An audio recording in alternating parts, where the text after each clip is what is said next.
So it all makes sense. You just need to know what individual style you're going for when it comes to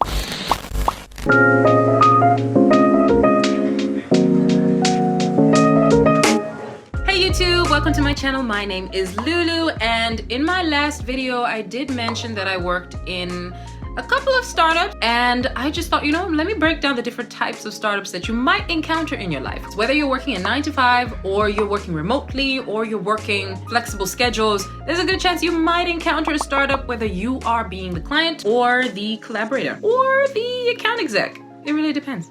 Real talk, there will be no work bashing in this video because we appreciate any form of work that you're gonna get into, because honey, once you open up that Pandora's box of opportunities, go for it full force. Lou is rooting for you. That's that encouragement. We figured I'd throw it out there. Let's backtrack a little bit. There was probably a different name for a startup. They probably just call, grassroots, the establishment of the establishment, something like that. But maybe it's because of the job creation issues that are happening in the country, or the economy switching up and you need to have a side hustle. Nowadays, entrepreneurship has become the go-to, and it is not a game. I mean, a 9 to 5 is not a game either, but any form of work is not a game because it takes so much out of you. I'm just hoping you're doing something that you enjoy, because woo, honey, you could go down and spiral so hard and burn out if you didn't.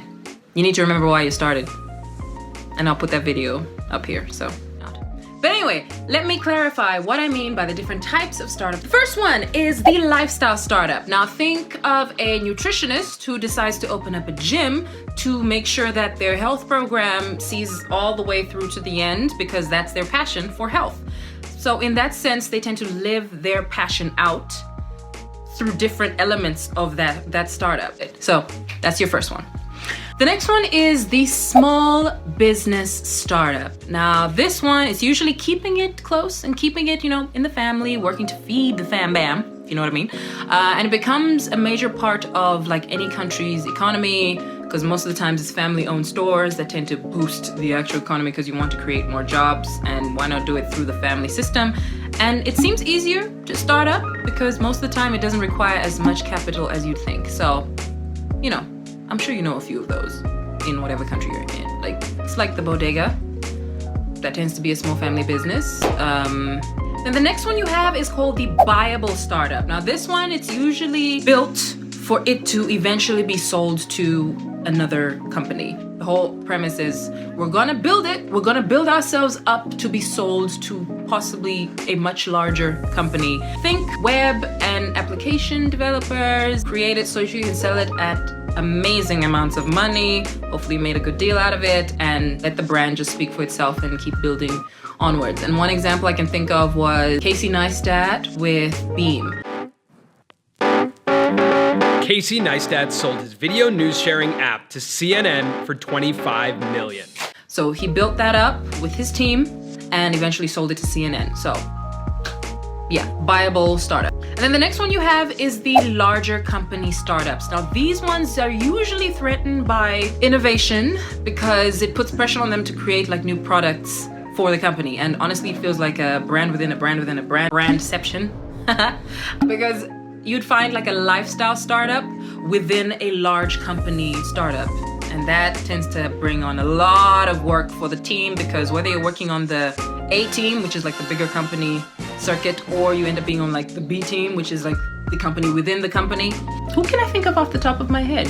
It's like, okay, I got nothing. And then you have these scalable startups. Now the avenue to communicate ideas, that will eventually build into bigger brands in the long run, something that most venture capitalists tend to be really interested in because they can see the investment from a mile away and they want to see what the vision is going to do. And the good thing with this type of startup is that they see themselves getting bigger and bigger over time because they're helping exchange different ideas, and the ideas is what sustains them. And they tend to group together in innovation clusters. So think Dubai or Shanghai or New York. And the aim is to take the vision, get bigger, make a difference in the world. So think Twitter, Facebook, Google.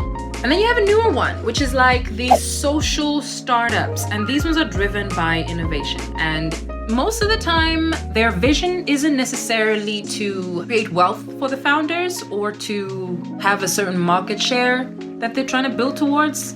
They do want to make the world a better place with their startup. So just a recap of the 6 types of startups that you might encounter in your life or get to start up yourself.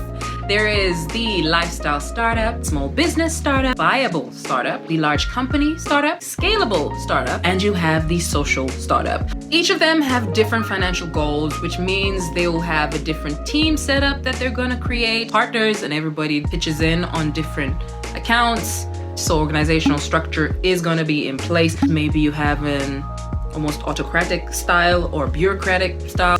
What are the goals that you're trying to achieve? And not only that, they'll obviously have to create different strategies based on the type.